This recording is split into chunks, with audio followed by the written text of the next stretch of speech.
Anyhow Sneha নামে একজন যুক্ত হয়েছে আসিফ ভাই, আপনার সাথে কথা বলতে যাচ্ছিলেন। আচ্ছা, আচ্ছা বলেন। হ্যালো। হ্যাঁ, বলেন। হ্যাঁ, ভাই ভালো আছেন? হ্যাঁ, ভালো আছি। আশা করি আপনিও ভালো। বলেন তাহলে। হ্যাঁ। আচ্ছা ভাই, আমি ফার্স্ট এ একটা ছোট্ট একটা কথা বলি, হ্যাঁ? আমার হাসব্যান্ড না ননস্টপ আপনার কথা শুনতো। তো একটা সময় হচ্ছে আমি খুবই জেলাস ছিলাম যে সারাক্ষণ সে সারারাত কি করতেছে আসিফ মহিউদ্দিনের ভিডিও শুনতেছে। আজকেও আমার পাশে আছে। ভাই আমার কয়েকটা হচ্ছে শুধু প্রশ্ন আছে। আমি একটা শেষ করি? হ্যাঁ, কিন্তু আপনার হাসব্যান্ড কি এখন আর শোনে না? আগে শুনতো এখন আর শোনে না নাকি? এখনো শুনি। আচ্ছা, আচ্ছা ঠিক আছে। তাইলে ঠিক আছে। পাশে হাসতেছে। আলহামদুলিল্লাহ, আলহামদুলিল্লাহ। আচ্ছা ভাই, আমি মানে একটা শুরু করি। হ্যাঁ, বলেন। আচ্ছা ভাইয়া, ইসলাম ধর্মে কোরআন আর হাদিস ২ টাই হচ্ছে নারী পুরুষ সবাই পড়ে। তো হচ্ছে মানে নারীদের যেভাবে ট্রিট করা হয়, এটা তো উভয়ই জানে। পুরুষরা না হয় এই জিনিসগুলো হাইড করে যে সেক্স স্লেভ বা যাই হোক না কেন, পুরুষরা হাইড করে হচ্ছে মেয়েদের ডমিনেট করার জন্য বা সুবিধার জন্য। বাট মেয়েরা এই জিনিসটা হাইড করে কেন? মানে আমার যে মেয়ে ফ্রেন্ডরা আছে ওরা সবসময় বলে যে ওদের যাদের লাভ ম্যারেজ তাদেরও হাসব্যান্ডদের অ্যাপ্রোচ হচ্ছে যে চাহিদা মাত্রই দিতে বাধ্য থাকিবে এরকম। বাট তারপরে ওরা এখন সবসময় বলে ওরা তো জানে যে জিনিসগুলো আসলে এমন। বাট সবসময় ইসলাম নারীকে এইভাবে সম্মান দিছে, ওইভাবে দিছে আরকি এখন যখন আপু কথা প্রসঙ্গে বলা হয়। আপু হ্যাঁ। মূল বিষয়টা হচ্ছে যে একটা মুসলিম মেয়েকে ছোটবেলা থেকে যখন বড় করা হয়, সে ছোটবেলা হুম, যখন বাবা-মা তাকে বড় করে, সে যখন তার বাসায় হুম, দেখে যে তার মাকে হয়তো তার বাবা মারধর করতেছে বা তার মা সারাক্ষণ বাসার ভিতরে বন্দি থাকতেছে। একটা নিজস্ব কোনো জীবন তার নাই, নিজস্ব কোনো অধিকার তার নাই। এই জিনিসগুলা দেখে, দেখে যখন একটা মেয়ে একটা ফ্যামিলিতে বড় হয় এবং তাকে যখন এটা হুম, শেখানো হয় যে মনে করেন একটা ছেলে আছে, একটা মেয়ে আছে। ছেলেটাকে বলল যে, "তুই বাইরে গিয়ে খেলে আয়।" মেয়েটাকে বলল, "তো হুম, মেয়ে মানুষের এত বাইরে যাওয়া উচিত না। মেয়ে মানুষের এত উচিত না। তুই রান্না-বান্না শেখ। তোর ঘরে তুই দেখ একটু মাকে সাহায্য কর। রান্নাঘরে মাকে সাহায্য কর।"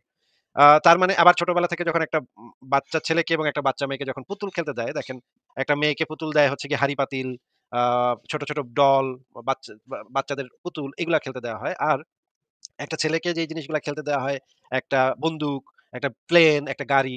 মানে ছোটবেলা থেকেই খুব সুন্দরভাবে আলাদা করে দেয়া হয় যে, একটা ছেলে সবসময় কন্ট্রোল করবে, আর মেয়েটা সবসময় ঘরের কাজ করবে, বাচ্চা-কাচ্চা পয়দা করবে। এই যেমন ধরেন একটা পুতুলকে ছোট মানে করে, লালন-পালন করে। দেখবেন মেয়েদেরকে ছোট, ছোট পুতুল কিনে দেওয়া হয়। সেটাকে খাওয়ায়, সেটাকে ঘুম পাড়ায়। তার মানে কি একটা বাচ্চা পালনের যে মানে পদ্ধতি সেটা ছোটবেলা থেকে শেখানো হচ্ছে এবং হাঁড়ি-পাতিল কিনে দেওয়া হয়। রান্না-বান্না যে হ্যাঁ, তার ভবিষ্যৎ জীবনটা যে রান্না-বান্না করতে হবে সেই জিনিসটা তাকে ছোটবেলা থেকে তার ভিতরে খুবই, খুবই সূক্ষ্মভাবে তার ভিতরে ঢুকানো হয়। আর ছেলেটাকে দেওয়া হয় গাড়ি, মানে হচ্ছে সে কন্ট্রোল করবে, বন্দুক সে মানে যুদ্ধ করবে, ফাইট করবে, মারামারি করবে, বন্ধু-বান্ধবের সাথে পিটাপিটি করবে। একটা ছেলে রাতের বেলা বাসায় ফেরে নাই। আ মা-বাবা বলবে যে, "ও মনে হয় একটু বন্ধুদের সাথে ঘুরতে-টুরতে গেছে।" কিন্তু একটা মেয়ে বাইরে ফেরে নাই। আরে বাপরে বাপ!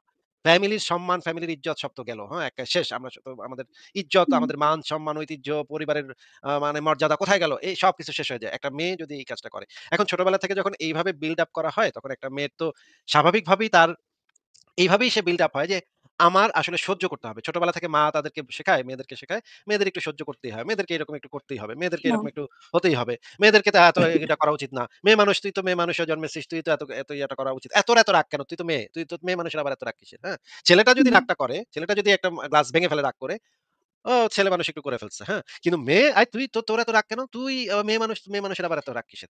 এইভাবে যখন ছোট, ছোট কথার মাধ্যমে যখন এই সাইকোলজিটা ডেভেলপ করা হয় একটা মেয়ের, যে মেয়েটার সবসময় ডমিনেটেড হইতে হবে, মেয়েটার সবসময় নিচে থাকতে হবে, মেয়েটার সবসময় অবনত থাকতে হবে, মেয়েটার সবসময় একটা দাসত্বের জীবনযাপন করতে হবে এবং তাকে শেখানো হবে যে তোকে যে বা বা বিয়ে দিব, তুই স্বামীর ঘরে যাবি, একেবারে কাফনের কাপড় পরে আসবি। মানে এমনভাবে তোকে আমরা বিদায় করে দিব। তোকে আমরা বিয়ে দিব, হুম? তোকে আমরা বিয়ে দিব। এই যে শব্দগুলা দেখেন একটা মেয়েকে বিয়ে দেয়। হ্যাঁ? আ একটা মেয়ে বিয়ে বসে। এই ছোট, ছোট শব্দগুলা, এই শব্দগুলা কিন্তু অনেক সাইকোলজিক্যাল ইফেক্ট ফেলে একটা মানুষের মধ্যে। এইখান থেকে দেখা আচ্ছা। যায় যে একটা মেয়েকে বিয়ে দিয়ে দেয়। মানে তাকে বের করে দেয়, বাসা থেকে বের করে দেয়। স্বামীর বাসায়, "তুই তো হুম, এখন আর আমাদের না। তুই তো আর এই ফ্যামিলির না।" কিন্তু একটা ছেলে হুম, যখন বিয়ে করে সে হচ্ছে আরেকটা মেয়েকে নিয়ে আসে ফ্যামিলিতে। তার মানে একটা মেয়ে হচ্ছে একটা বোঝা। একটা মেয়ে হচ্ছে গিয়ে একটা ওই ফ্যামিলিতে গিয়ে এখন দাসত্বটা সে করবে। এখন এইভাবে যখন একটা মেয়েকে বড় করা হয় তখন তো স্বাভাবিকভাবেই মেয়েটার মাইন্ডসেটটা এইটা হয় যে এইটাই স্বাভাবিক। আমরা তো কোন রকমে বাইচা থাকতে পারতেছি, এটাই আমাদের জন্য একটা বড় পাওনা। কারণ আমরা তো মেয়ে মানুষ। আমরা যে এবং কোরআন হাদিসে যে জিনিসগুলা বলা আছে যে যেমন ধরেন এই যে সৃষ্টির যে ইয়াটা গল্পটা হুম, আদমকে সৃষ্টি করা হইলো এবং আদম মানে ঈশ্বর মতো ঘুরতেছিল, ঘুরতে ফিরতেছিল, ভাল লাগতেছিল না। তারপরে কি করলো? তার বাম পাজরের বুকের বাম পাজরের হাড় থেকে হাওয়াকে সৃষ্টি করে দিল। তার অবসন্নতা বা বিষণ্ণতা বা তার ভাল লাগতেছিল না, মজা পাচ্ছিল না জান্নাতে। এইজন্য তাকে একটা মেয়ে বানায় দিল। তার মানে মেয়েটাকে বানানোটা উদ্দেশ্য ছিল না। মেয়েটাকে বানানোটা ছিল একটা পুরুষের মনোরঞ্জনের জন্য মেয়ে মানুষদেরকে সৃষ্টি করা হয়েছে। এটা কিন্তু ছোটবেলা থেকে আমাদেরকে বাচ্চাদেরকে গল্পের মাধ্যমে শিখায় দেওয়া হয় যে মেয়ে মানুষ আসলে আলাদা কোনো স্বাধীন সত্তা না। এটা হচ্ছে একটা পুরুষের উপভোগের জন্য, পুরুষ যেন মজা পাইতে পারে, পুরুষ যেন খুশি হয়, পুরুষ যেন এটা নিয়ে খেলাধুলা করতে পারে একটা পুতুলের মতো। যে এটা আচ্ছা। তোমাকে দিলাম, এটা তুমি দিয়ে খেলো। আল্লাহ তাকে এটা দিছিল, এটা দিয়ে খেলছে সে।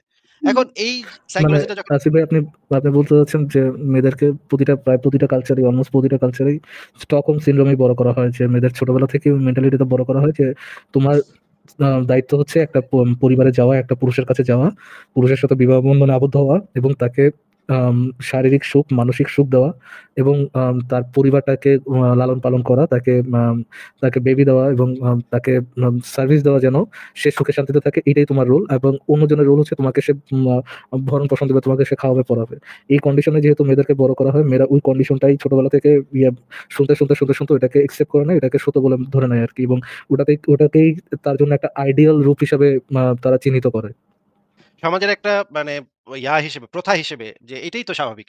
এইটা যখন তার কাছে স্বাভাবিক বিষয় হয়ে যায় তখন তো, যেমন ধরেন ফারাজ ভাই আমার কাছে মুমিনরা মেসেজ পাঠায়, বুঝছেন? আপনারা এত করেন, আপনার বউরে কি ফ্রি সেক্স করতে দিবেন?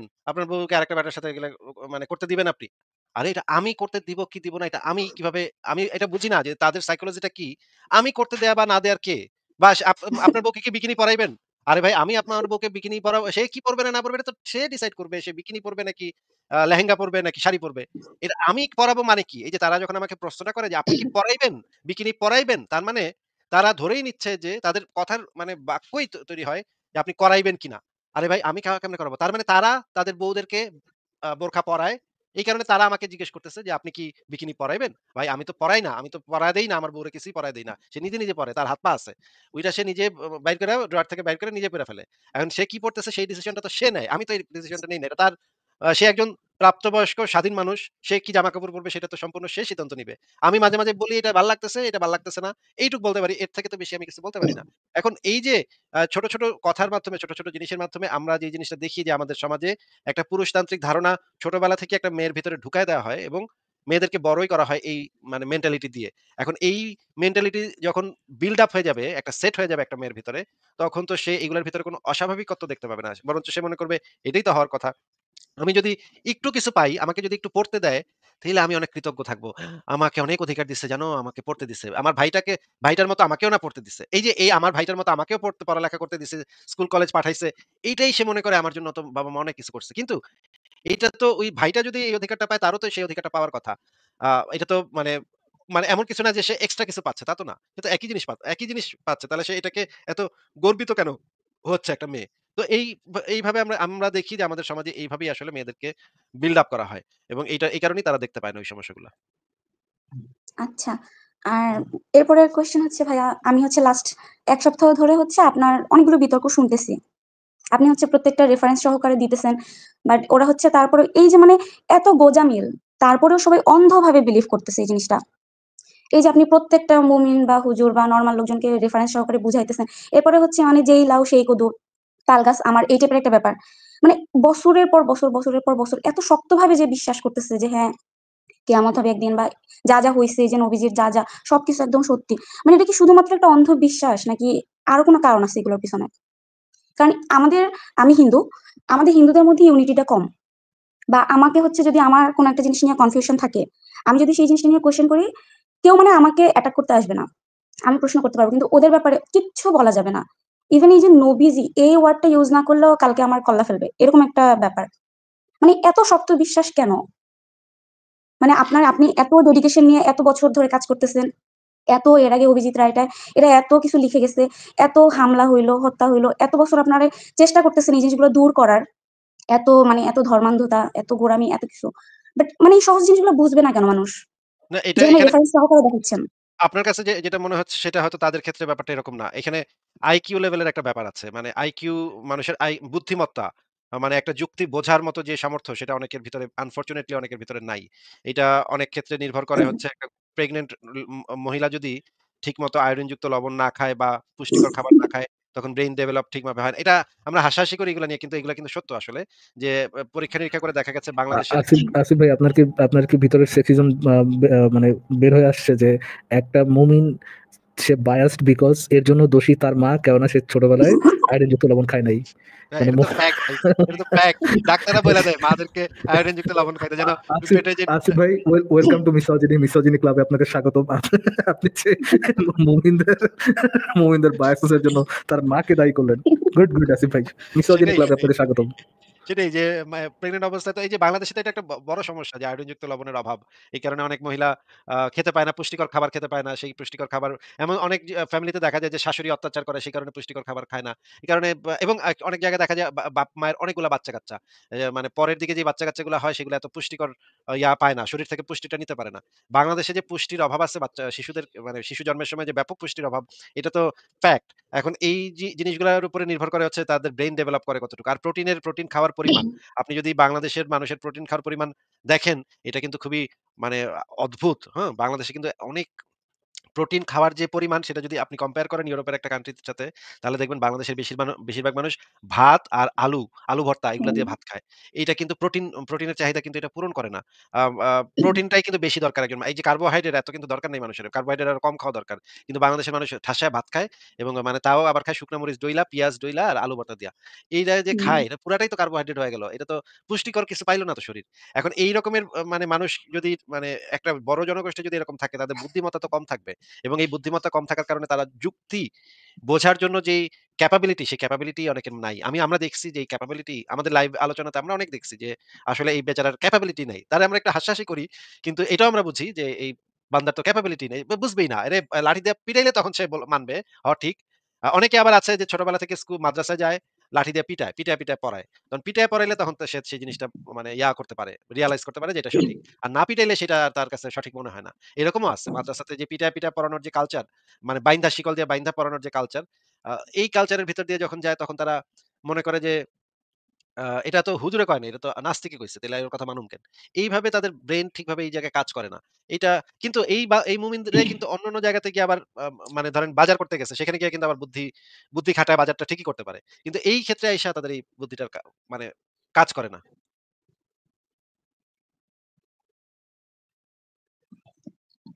ভাইয়া আমি কি নেক্সট কোয়েশ্চেন করব?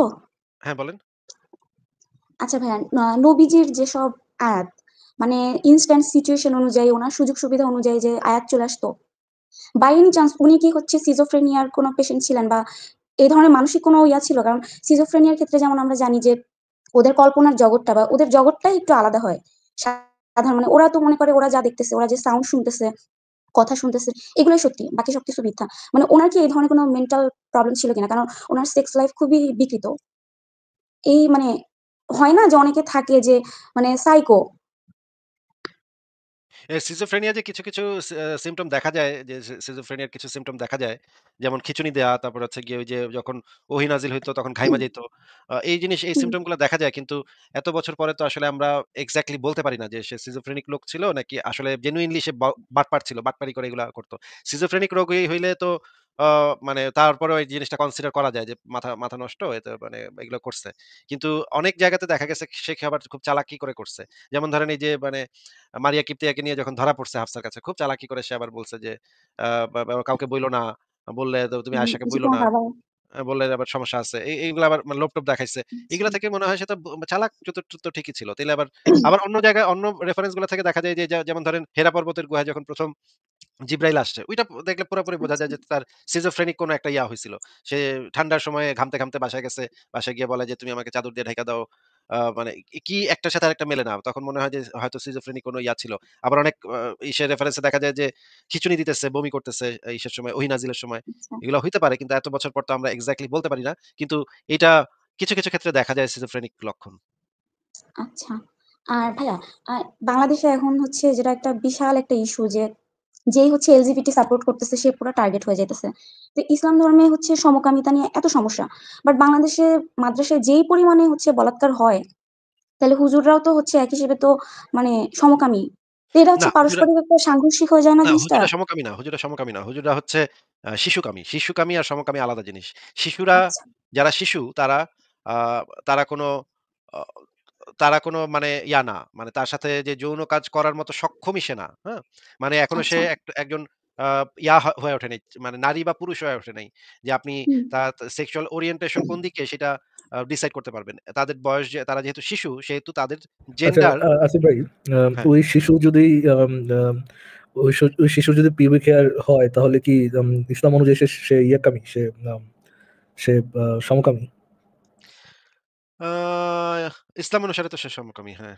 কিন্তু ইসলাম অনুসারে সবাই এক্কারে মানে কোলের শিশু হইলেও সমকামী হবে। যদি ছেলেটা ছেলে আচ্ছা। হয়। এই ইসলামে তো ইয়া নাই। মানে এটা হইলে যে প্রাপ্তবয়স্ক হইলে যে কিছু হবে সেরকম কিছু নাই। এখানে যে সমস্যাটা হচ্ছে মাদ্রাসাতে যেটা ঘটে সেটা হচ্ছে শিশুকাম এবং সেটা হচ্ছে ধর্ষণ।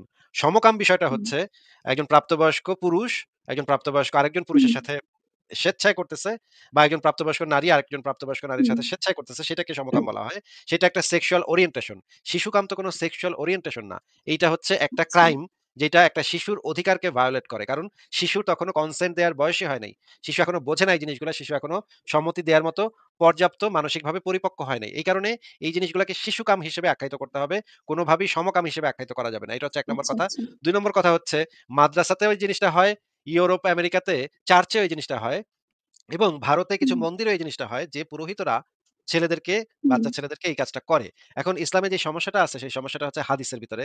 হাদিসে যেটা বলা আছে যে আ মুহাম্মদ বলছে যে এই কাজটা করে এবং যার সাথে এই কাজটা করে উভয়কে হত্যা করো। এই কথাটা বলা আছে। এখন আচ্ছা, একজন বাচ্চা ছেলের সাথে যদি একজন হুজুর এটা করার পরে যদি এই হাদিসটা দেখায় বলে যে বাজান তুমি তো এই হাদিসে দেখো এখানে লেখা আছে যে করছে আর যার সাথে করছে উভয়কে হত্যা করতে হবে। তার মানে হচ্ছে তুমিও ধরা খাইয়া যাবা। তোমাকেও এখন মেরে ফেলা হবে। এখন হুজুর যদি এই হাদিসটা দেখায় বাচ্চাকে ভয় দেখায়, তখন তো বাচ্চাটা সাধারণত এই জিনিসটা কাউকে প্রকাশ করতে যাবে না। কারণ প্রকাশ করলে তারও শাস্তির মুখোমুখি হইতে হবে। কারণ হাদিসে পরিষ্কার বলা আছে যে করে এবং যার সাথে করে উভয়কে হত্যা করতে হবে।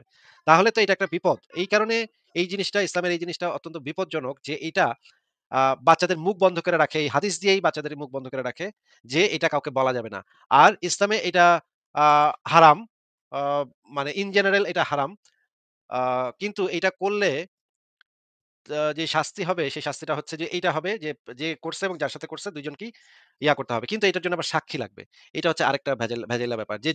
যে করছে এবং যার সাথে করছে ২ জনই যদি করে, এগ্রি করে যে হ্যাঁ, তারা করছে, তখন তাদেরকে মেরে ফেলা যাবে। কিন্তু যদি এগ্রি না করে, তারা যদি স্বীকারোক্তি না দেয়, তাহলে কিন্তু সাক্ষী লাগবে। সাক্ষী পাওয়াটা তো এই ক্ষেত্রে মুশকিল। এই কারণে ইসলামে আসলে এই ঘটনার কোনো বিচার নাই। বিচার হয় না।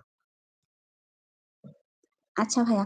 আচ্ছা ভাইয়া, আমার আ মেয়ে ফ্রেন্ডরা সবসময় বলে যে হাসব্যান্ডের পাঁজর দিয়ে নাকি হচ্ছে ওয়াইফ তৈরি হইছে। তাইলে হচ্ছে যারা ৪ টা বিয়ে করে, সেক্ষেত্রে কি? আর হচ্ছে আমি হচ্ছে আপনার মুহাম্মদের একটা বিতর্ক মুহাম্মদের পাঁজর কয়টা কম ছিল সেটা একটু গুনে দেখা দরকার, তাই না? আর হচ্ছে ভাইয়া আমি হচ্ছে আপনার বিতর্কগুলো থেকে জানছি যে, এই যে ৭০ টা হুর পাবে ভেস্তে গেলে, সেটা সর্দারনি হবে নাকি উনার যে বাস্তব জীবনের যে বউ, তাইলে হচ্ছে যার ৪ টা বউ, উনি যখন ভেস্তে যাবে, তাইলে উনার ওই ৭০ হুরের সর্দারনি কে হবে? মানে ওইখানে কি ৪ বউয়ের ভিতরে কোনো ইলেকশন হবে, ভোটাভুটি হবে? মানে ওইখানে সর্দারনি ওরা হচ্ছে ডিসাইড করবে কিভাবে? এত জটিল যার ৪ টা ইকুয়েশনের বউ। সমাধান আমার কাছে নাই আপু। ফারাজ ভাই কি জানেন আপনি এই প্রশ্নের উত্তর? না ভাই, এটার জন্য আল্লাহ ভালো করে। এই সমস্যার সমাধানে আল্লাহ পাক ছাড়া আর কেউ করতে পারবে না এই সমস্যার সমাধান। আচ্ছা ভাই, আর হচ্ছে লাস্ট প্রশ্ন, সেটা হচ্ছে যে আমি হচ্ছে যখন ছোট ছিলাম বা আমার বোন, আমি হচ্ছে একদম মুসলিম এরিয়াতে বড় হইছি। বাট ওই সময় সবাই অনেক সহনশীল ছিল। যেমন হচ্ছে আমার যে মুসলিম ফ্রেন্ডরা আছে ওরা এখনো এরকম যে আমরা যখন সব ফ্রেন্ড সার্কেল একসাথে বের হই, আমরা যে ২-৩ জন হিন্দু ফ্রেন্ড আছে আমরা থাকাকালীন ওরা কখনোই হচ্ছে কোনো বিফ আইটেম অর্ডার দেয় না। বা হচ্ছে ওরা এখনো হচ্ছে পূজায় আমাদের বাসায় আসে বা প্রসাদ খায়।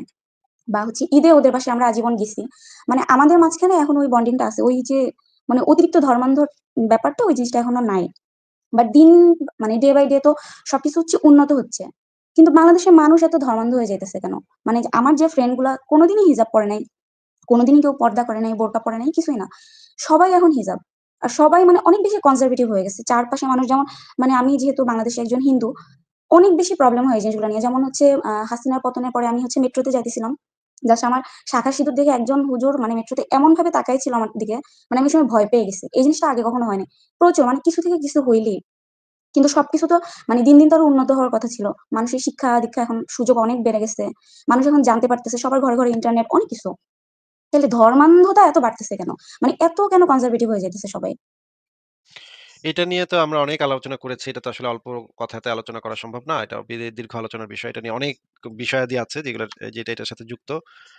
আজকে শর্ট করে তো এটা বলা যাবে না। তাহলে পরে আরেকদিন আমরা এটা নিয়ে আলোচনা করব। ফারাজ ভাই আমি তাহলে আজকে বিদায় নিলাম। আপনি কি লাইভটা শেষ করে দিবেন?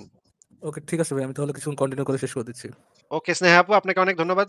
আপনার প্রশ্নগুলোর জন্য পরে আরেকদিন আলোচনা করব। আর আপনার শিওর হাসব্যান্ড ভাইয়া। যিনি আছেন উনাকেও আমার একটা ধন্যবাদ আমাদের লাইভ শোনার জন্য।